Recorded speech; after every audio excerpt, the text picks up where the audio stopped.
Bom dia, meus queridos alunos, dando prosseguimento, às nossas matérias, entrando já no segundo bimestre, estaremos estudando hoje calorimetria, Eu dividi a calorimetria aí em 3 partes, tá? Se for preciso, a gente divide em 4 partes, tá? O importante é que vocês entendam, tá? Então, dessa primeira parte, nós vamos fazer os conceitos iniciais, tá? E estudar até a equação fundamental. Aí depois damos prosseguimento. Então vamos lá. O que é a calorimetria? A calorimetria, gente, é o estudo, da quantidade de calor recebida ou perdida, cedida por um corpo. Como assim?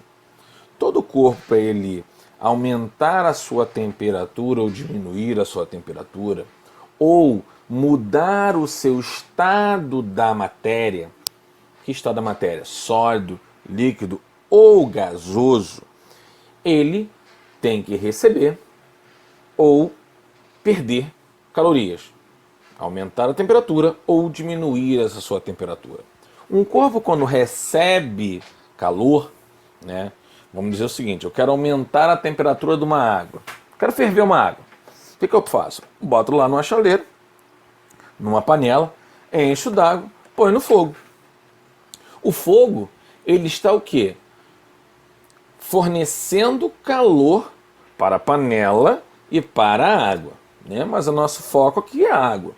Então ele está fornecendo calor para a água e a água está recebendo o seu calor.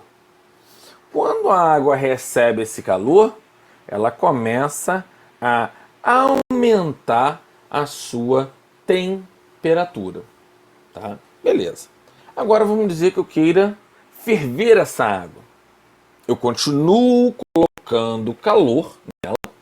E aí, em vez de eu estar só aumentando, quando ela chegar no ponto de ebulição, e o ponto de ebulição da água, todos lembram, é 100 graus Celsius, a pressão, na pressão normal, 100 graus Celsius, ela começa a transformar de água, de líquido, para o estado gasoso, o vapor. Então aí eu estou mudando o estado de agregação da matéria e não só aumentando a temperatura. Então vamos lá. Introduçãozinha, que eu acabei de falar, só que por escrito. Quando um corpo recebe ou cede calor, ocorre uma transformação, uma variação de temperatura ou uma mudança de estado físico. Deixa eu pegar o apontador aqui, certo? Ele pode, aqui, receber ou ceder calor, ocorre uma transformação ou variação de temperatura ou mudança no estado físico. Quando eu falo de transformação de temperatura, aumento de temperatura ou diminuição, nós estamos falando de calor sensível. Quando eu falo de mudança de estado, eu estou falando de calor latente, certo? Então, transformação ou variação de temperatura. Variação de temperatura, calor sensível. Mudança de estado, calor latente, certo? Beleza. Então, tranquilo. O que é a capacidade térmica de um corpo? Capacidade térmica do corpo é a quantidade de calor necessário para ele variar a temperatura do corpo, certo? É a quantidade de calor necessário que ele tem para fazer essa variação de temperatura, tá? A capacidade térmica, sem se preocupar com que material é feito. Observem que o título aqui ele fala em capacidade térmica e calor específico. A capacidade térmica, e é o ponto-chave da gente saber a diferença dos dois e lembrar o que é cada um, a capacidade térmica eu não me preocupo, em hipótese alguma, com o material que é feito. Não importa. Só me importa o quanto ele recebeu de calor e qual vai ser a variação de temperatura dele. Isso é capacidade térmica. O quanto, ó, capacidade térmica. É esse ser aqui, ó, Czinho aqui.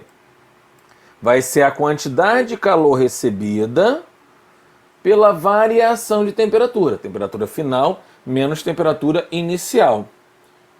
Relembrando, falando de novo no mesmo ponto, capacidade térmica, ele não tem a ver com o material que é feito. Já o calor específico, né?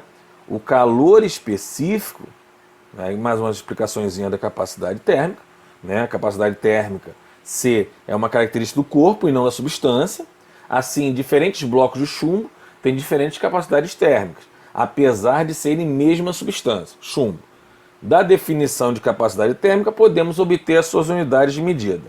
Tá? Vamos aqui antes da gente falar de calor específico. Tá? Vamos lá. Então, ó, capacidade térmica, quantidade de calor, que é em calorias, variação de temperatura, que é sempre em graus Celsius. Tá? E aí nós vamos ter ou calorias por grau Celsius, ou joule por grau Celsius, né? Joule por Kelvin. O mais comum, o mais utilizado, que nós vamos utilizar, calorias por grau Celsius, certo?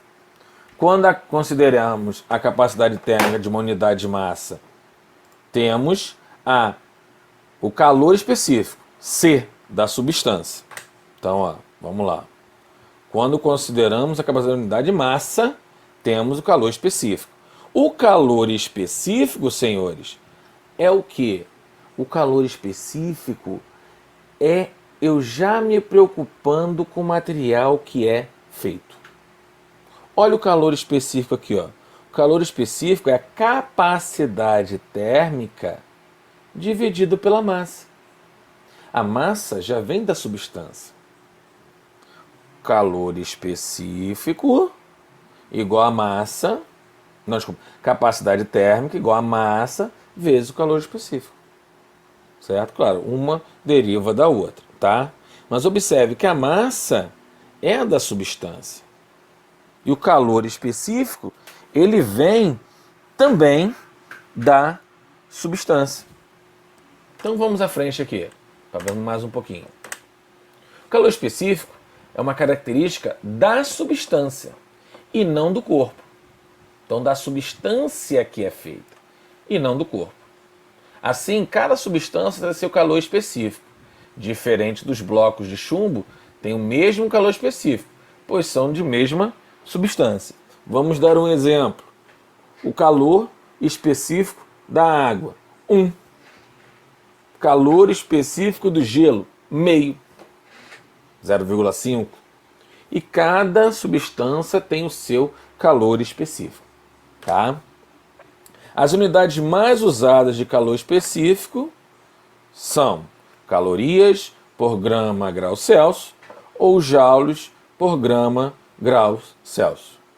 Tá? O mais comum de todos é o caloria por grama grau Celsius.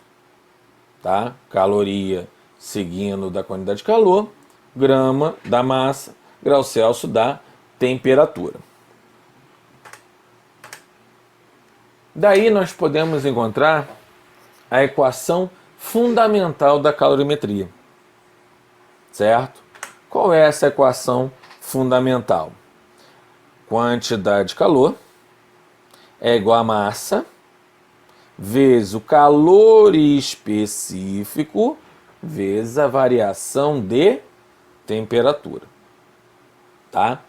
Então, ó, quantidade de calor, o que? Em calorias, igual a massa vezes o calor específico vezes a variação de temperatura. Esta é a equação fundamental da calorimetria. Certo? Beleza. O que eu vou fazer dessa vez? Eu dividi esse vídeo em um vídeo explicativo, bem curto, entendeu? Bem conciso, que é mais a parte teórica. e vou fazer outro vídeo, né, colocando em anexo a esse, né, colocando também na plataforma outro vídeo só fazendo exemplos, certo? Explicando naturalmente, para não ficar embolado dentro dessa apresentação, tá bom? Não deixe de assistir o vídeo dos exemplos, tá? Que vai ajudar vocês e muito, tá bom? Um grande abraço, fique com Deus e até a próxima semana.